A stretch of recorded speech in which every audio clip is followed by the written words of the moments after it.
Hi, this is Mrs. Robel. This is part one of chapter 7, Ionic Compounds and Metals. Um, Today we're going to talk about ionic compounds, and you probably are wondering, well, where can I find ionic compounds? I actually have a container of, this is low calorie G2. It's a thirst quencher. And, it's kind of interesting when you look at the label, they talk about thirst quencher, they talk about electrolytes, and we're going to unpack what is an electrolyte. So when we're looking at conductivity of a compound, we're looking at charged particles that are essentially moving through a medium. And there's two types. There's metals. So we've talked about some elements that are metallic in character. And essentially it's like electrons moving through a pipe. Now there's what we call electrolytes. So that container that I just showed you contains electrolytes. And essentially these electrolytes that are in that product, they help conduct an electrical current. So yes, if I made a solution of that, and I'll do a demonstration where I show you electrolytes, what they can do, you could actually get conduction within that medium. Okay, so sodium chloride. We see sodium chloride everywhere. If you look at all the labels of the foods that you eat, you're going to find lots of foods contain sodium chloride. They know now through a lot of research that our taste buds respond very well to salt. And you may notice that a lot of the processed foods that you purchase have a lot of salt in them because it makes it taste better.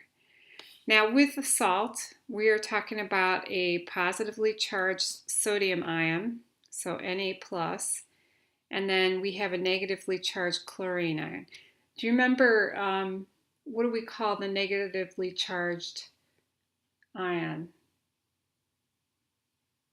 Anion, okay, and notice it has an IDE suffix, okay, so the chloride ion has an IDE.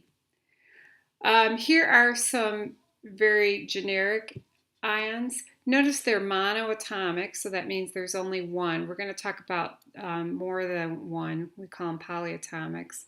So monoatomic, you always change the element's name to IDE. So whatever the suffix is on the element, it ends up being IDE. So we go from bromine to bromide. Nitrogen is probably the one that a lot of people mess up on. This is nitride. And the same with oxygen. Notice that oxygen becomes oxide. Okay, you have to be careful of the ending. Even phosphorus, we go to phosphide. Sulfur, we go to sulfide.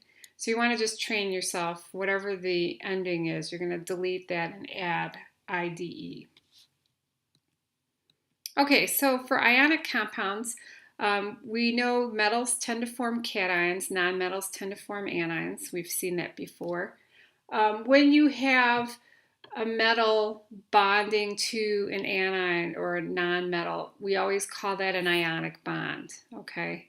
So whenever you see a metal element with a nonmetal, just assume we're talking about an ionic bond. There may be exceptions to the rule, but most of the time we're talking about ionic bond. The ionic solid or the material made up of the ions, it will be alternating pattern. So you're going to notice when we talk about covalent bonds, there's something different going on, and we'll get into more detail with the next chapter. Notice that when we're talking about ionic bonds, we're talking about empirical formulas. They aren't discrete molecules. So when we talk about covalent bonds, we're going to talk about molecules. Instead, with ionic compounds, we're talking about empirical formulas, and it'll make more sense in a little bit. When we look at their masses, we call them formula masses because it's hard to cut out a discrete unit of an ionic compound. They're kind of like alternating patterns. So we look at the formula mass, the lowest common denominator. Okay, so empirical formulas. Here we typically write the compound You always want to put the cation first, the anion last.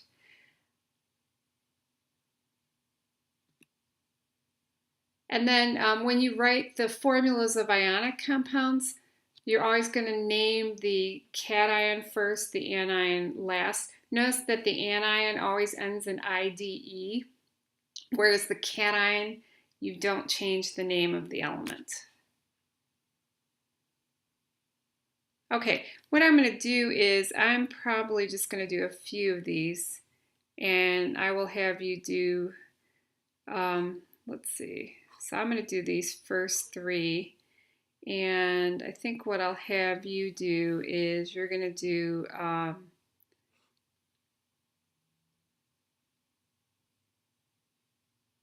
you'll do the ones that I checked over here in the second column, okay? So I'll do the first three, and you'll do these three that I checked in the second column. Okay, so for number 2, the first one is lead oxide. Now, you might ask yourself, how do you know what the charge is on the ions?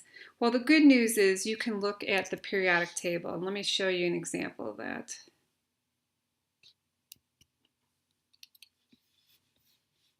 Okay, so here's the periodic table. With the exception of the transition metals, because transition metals may have more than one charge, so you have to be told what the charge is, okay? The first column, they have one outer electron, so if you want to put at the top of your periodic table a 1 plus, that will be the charge for all the elements in this column. For the second column, these have 2 outer electrons, so if you want to put a 2 plus at the top of the second column, that would be correct. For this column, so the boron column, these have 3 outer electrons, so I would put a 3 plus here. Now, the carbon column is kind of nebulous, so we're going to skip that for now, okay? For the nitrogen column, so these elements, they need 3 more electrons. Remember, they're nonmetals at the top here. So they're going to form anions. So you want to put a 3 minus at the top of this column. And then for oxygen, you want to put a 2 minus. They only need 2 more electrons. So you want to put a 2 minus at the top of this column. And then for the halogens, they only need 1 more electron, so you want to put a 1 minus at the top of that column.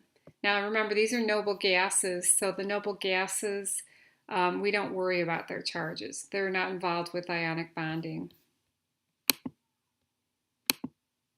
Okay, so let's go back.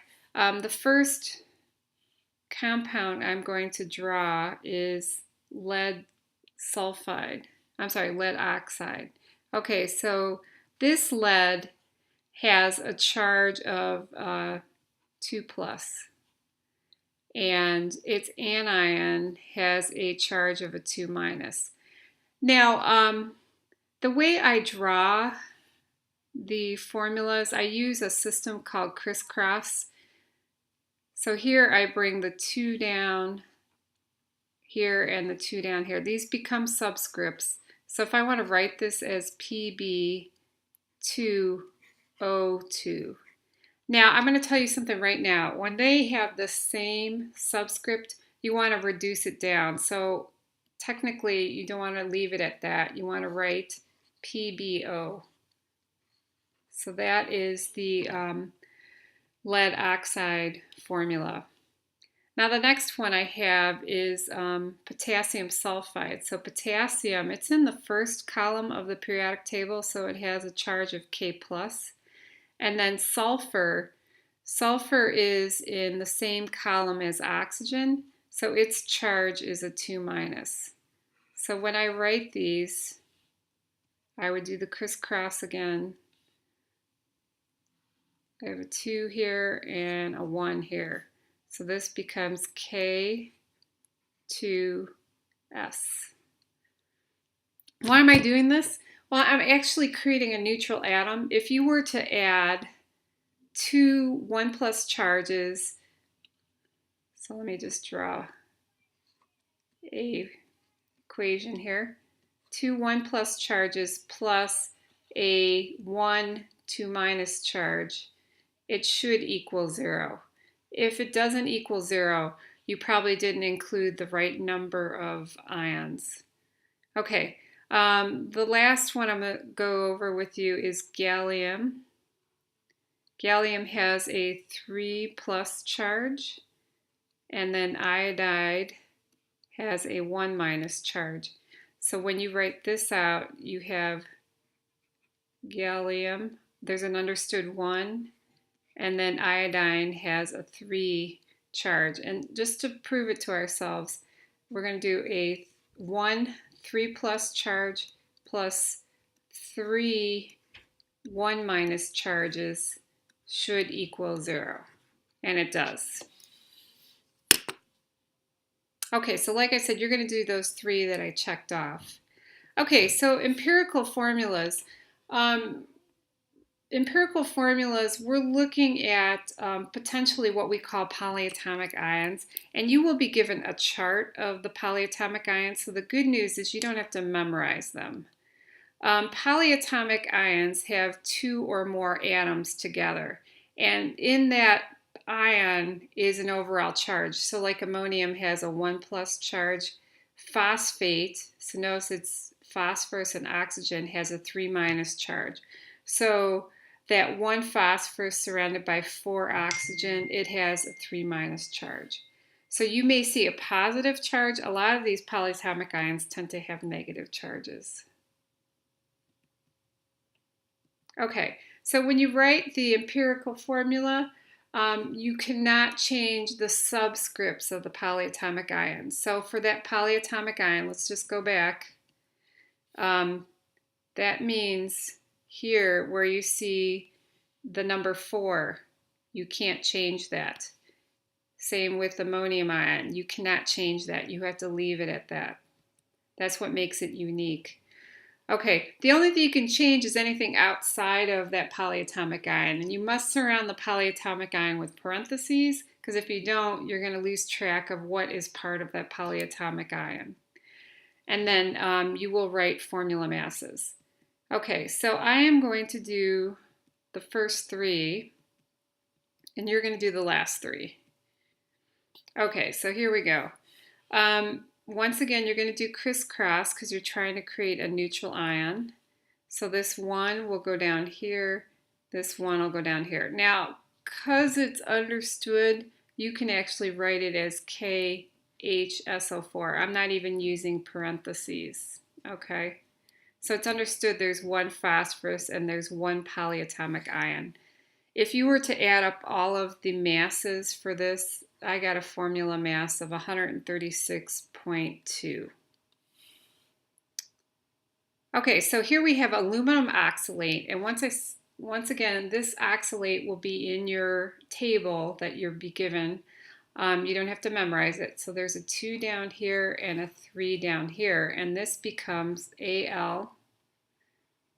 The subscript of aluminum will be 2. Now I want to include parentheses, so C2O4, and notice there's a subscript outside of this, and that becomes a 3. So that 3 means 3 times 2 carbons gives us 6, and 3 times 4 oxygen gives us 12, okay? So if I was to add up all those formula masses, and you should do this on your own just to convince yourself, I get 318.02. So that's that formula mass for aluminum oxalate. Okay, this is the last one I'm going to do. This is calcium phosphate. So calcium has a subscript of 3. And then phosphate, PO4. Notice I'm not changing the 4 here. I can't touch that. It becomes a 2. So this 2 means 2 phosphorus and 8 oxygen total. And when you multiply out all the masses, you get 310.18. Okay, so you're going to do the last three, and you will have questions on the video assessment for them.